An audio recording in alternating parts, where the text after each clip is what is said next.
আমি 5 তারিখের আগে অর্থাৎ 5 আগস্টের আগে রাজনীতি নিয়ে আমি ভাবতাম না। ভাবতাম শুধু পড়াশোনা, কোনোভাবে গ্র্যাজুয়েশন কমপ্লিট করে পড়াশোনা শেষ করে একটা চাকরি করব, জীবনযাপন করব। এই প্রথম রাজনীতি করার আগ্রহ হয়েছে 5 আগস্টের পরে। কিন্তু আপনারা জানেন, বৈষম্য বিরোধী ছাত্র আন্দোলন হচ্ছে অভ্যুত্থানের একটা ব্যানার। এটা কোনো রাজনৈতিক ব্যানার না। এখন 5 তারিখের পরে আপনারা দেখেছেন, যারা বৈষম্য বিরোধী ব্যানারে ছিল তাদের অনেকেই ছিল ছাত্র শিবিরের, অনেকেই ছিল ছাত্র দলের, বিভিন্ন রাজনৈতিক সংগঠনের অনেকেই ছিল। কিন্তু যখন অভ্যুত্থান শেষ হয়েছে, স্বাভাবিকভাবেই সবাই সবার ব্যানারে চলে গেছে। এখন আমার মতো যারা সাধারণ শিক্ষার্থী ছিল তাদের তো কোনো ব্যানার নাই, তাই না? এখন আমরা যে রাজনীতি করব, আমাদের তো একটা নতুন ব্যানার দরকার।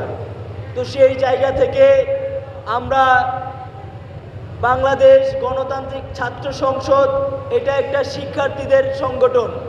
এখানে শুধুমাত্র শিক্ষার্থীরা প্রতিনিধিত্ব করবে। অনেক বিস্তর আলোচনা করার ইচ্ছে ছিল, কিন্তু পরিবেশ পরিস্থিতি আসলে আমাদের প্রতিকূলে নেই, যার কারণে অনেক কিছুই হয়তো আজকে বলতে পারছি না। আপনাদের উপস্থিতি অনেক। আমাদের প্রোগ্রামটা স্বাভাবিকভাবে 2টা ভাগে ভাগ করি। আমরা আপনাদেরকে আমাদের এই ছাত্র সংগঠনের ব্যাপারে ব্রিফ করি এবং আপনি কেন এই সংগঠনে আসবেন, এই সংগঠনে আসলে আপনার লাভ কি, আপনার লস কি, আপনি এই সংগঠন থেকে কি পাবেন, সেই জিনিসগুলো আলোচনা করা হয় এবং আপনাদের কাছ থেকে প্রশ্ন নেওয়া হয়। আমাকে একজনে অনেকগুলো প্রশ্ন দিয়েছেন, আমি উত্তরগুলো দিয়ে যাব। তো বাংলাদেশ গণতান্ত্রিক ছাত্র সংসদ মূলত শিক্ষার্থীদেরকে নিয়ে কাজ করে। আরেকটা কথা পরিষ্কারভাবে বলে দিতে চাই, এই ছাত্র সংগঠন কোনো দলীয় লেজুর বৃত্তি করে না। অর্থাৎ এই সংগঠনের কোনো মাদার সংগঠন নেই। যেমন আওয়ামী লীগের ছিল নিষিদ্ধ ছাত্রলীগ, বিএনপির আছে ছাত্রদল, এরকম কোনো লেজুর ভিত্তিক সংগঠন বাংলাদেশ গণতান্ত্রিক ছাত্র সংসদ নয়। বাংলাদেশ গণতান্ত্রিক ছাত্র সংসদের প্রত্যেকটা সিদ্ধান্ত এই সংগঠনের প্রতিনিধিত্বশীল দায়িত্বশীল যারা ব্যক্তি থাকে তারা সিদ্ধান্তগুলো নিয়ে থাকে।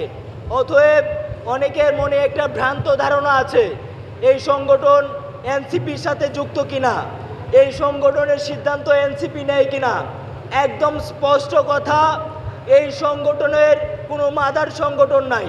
এই সংগঠনের সিদ্ধান্ত শুধুমাত্র এই সংগঠনের প্রতিনিধিত্ব যারা করবে তারাই নেবে।